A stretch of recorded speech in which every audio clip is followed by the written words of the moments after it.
Well, folks, we got a surprise announcement last night in Hearthstone over on the Coin Concede podcast, as you see behind me here.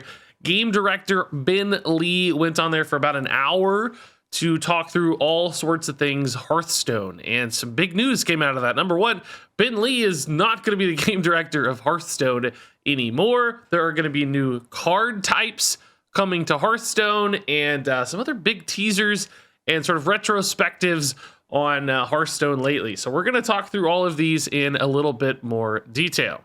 And in order to facilitate that conversation here, I've pulled up Ben Hearthstone's Twitter account. If you don't know Ben Hearthstone, it's a great news account actually on Twitter. You should absolutely go check it out. He is posting literally like dozens of things a day all about Hearthstone. But he did a great recap here on the podcast, which is a little bit easier to walk through than, say, watching, an hour of different snippets of video.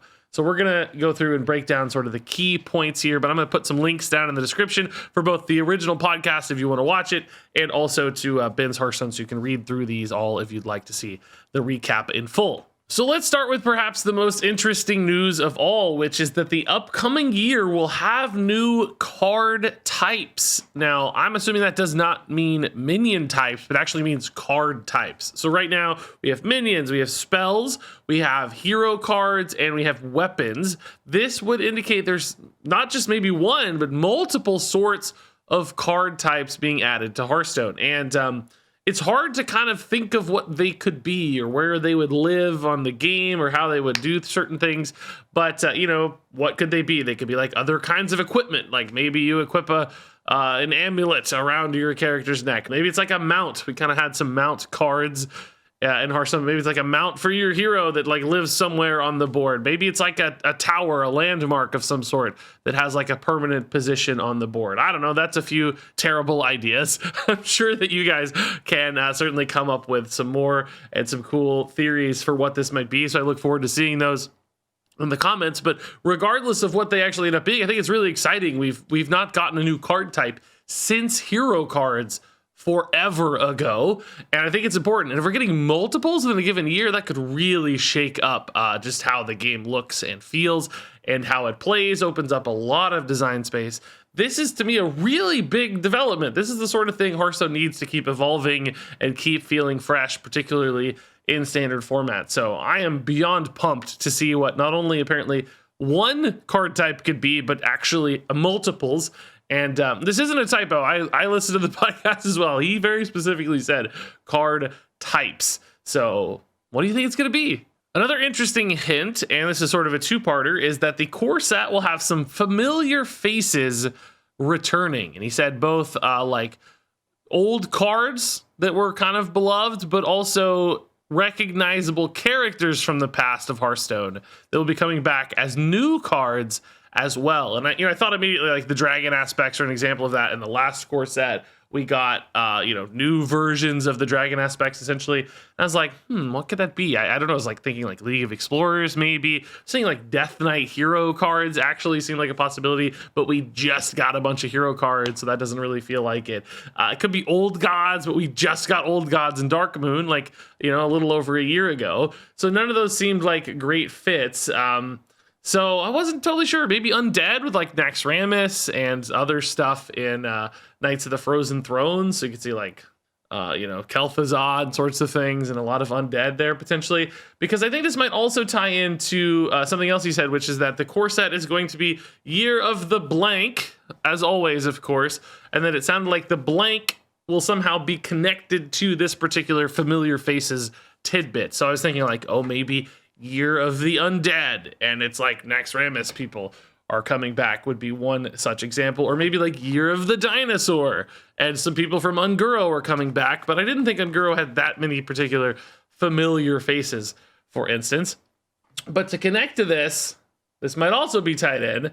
Yeah, a big character is coming this year, which presumably would be connected in some way to the returning characters and the Year of the Blank.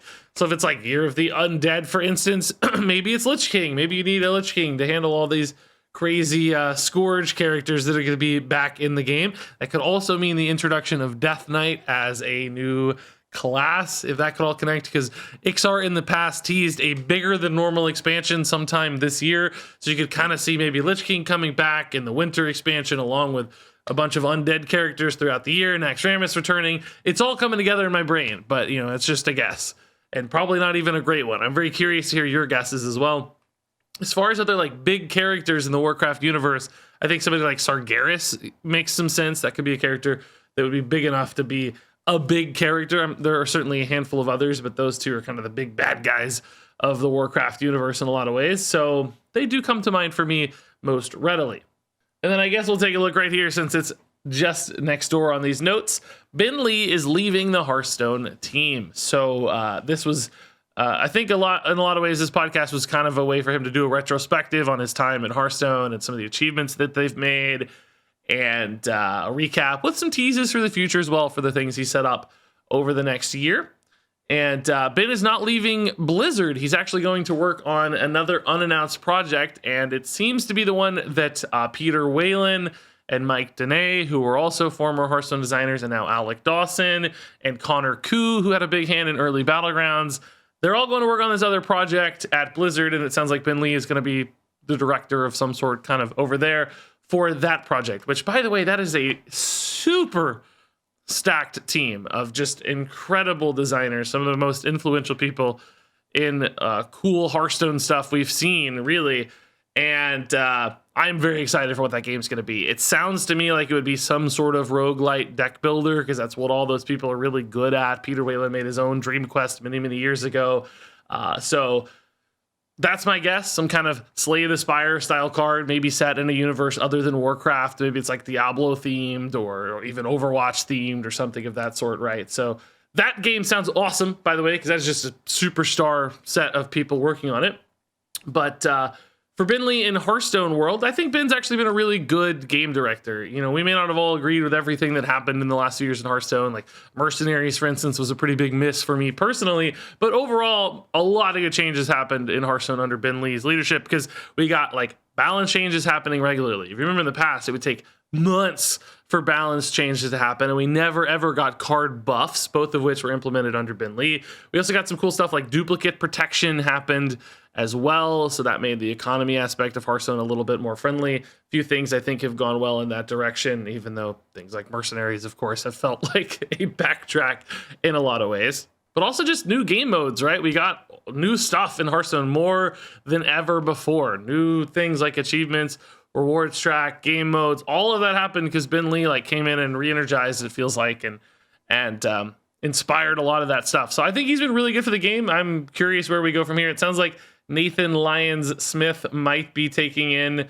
that role. I don't know if it'll be officially the same title, but sounds like kind of a similar influence anyway. And Nathan's been involved in Hearthstone as a producer for a long time, so it sounds like it'll be similar philosophies, which is hopeful. But yeah, thanks Ben for being a big part of the Hearthstone world, and best wishes on that new game, which sounds like it could be amazing, and we know nothing about it.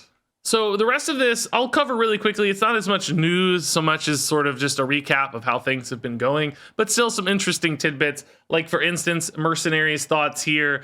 Essentially, Mercenaries hasn't exactly the follow-through they were hoping for in regards to content. Seems like, all the crazy Blizzard news and probably COVID a little bit disrupted some of that execution, and that specifically they weren't expecting players to get so many coins so fast, and they kind of said they didn't say drop the ball, but got an implementation to fix that out, I think, later than expected. It still isn't out, so hopefully that's still on the way.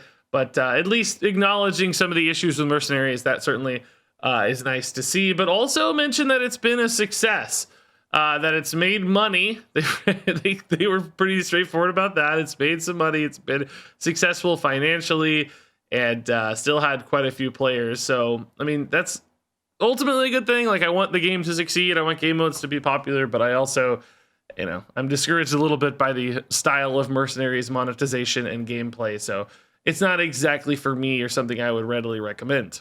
Oh, this one was kind of fun. A cooking competition was in the running for an expansion theme I don't know that I would have loved this one personally. It sounds a little goofy. Like, I like lighthearted, goofy Hearthstone. That's fine for me. This one might take it a little too far. I guess it depends on how, like, epic. If it was some kind of Iron Chef style battle of cooking, perhaps that would be worth it. But I can imagine like a Pandaria themed cooking competition. That'd be kind of a nice way to get some pandas in there. So here's some notes kind of that were a big theme, I think, of Ben's comments, is like Hearthstone being a really successful and popular game. He kept sort of reinforcing just how popular Hearthstone is and how many people are playing Hearthstone and how it's like making more money than most AAA titles. That doesn't surprise me, particularly because packs are very expensive.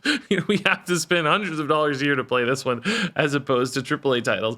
But it's a good reminder. This is what I always keep saying too in these other videos. Like, I think we did that video is Hearthstone dying?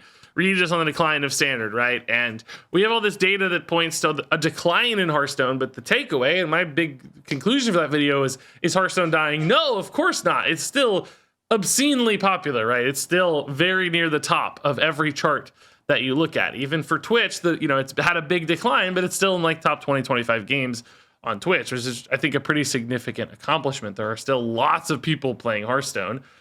Is it declining over time? Of course, probably. It's an 8-year-old game. It's likely to do that, as is mentioned here, but still a very popular and very successful game. And he also mentions how the card set team is as big or bigger than it's ever been. So they're still investing a lot in the parts of Hearthstone we care about, which is always a nice thing to hear. That's always a good reinforcement of our beliefs and investments in this game. Oh, here's that note. The card set team is the largest it's ever been, and Duels and Arena have always had a healthy player base. And actually, the Coin Concede podcast folks shouted me out on that one. So thank you for the shout out on the Duels love and appreciation. So I guess one other last point here on kind of card design philosophy. He mentioned there will probably be less OTKs moving forward in Hearthstone. Ben, I think himself, says he's not a huge fan of combo or OTK styles of decks.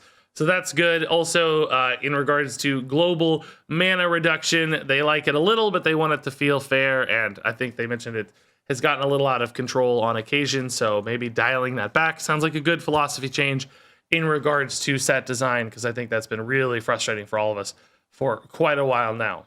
Yeah, and I think that wraps it up for the most important points here. There were certainly a few other things. I would absolutely encourage you to go watch the podcast. It was really entertaining.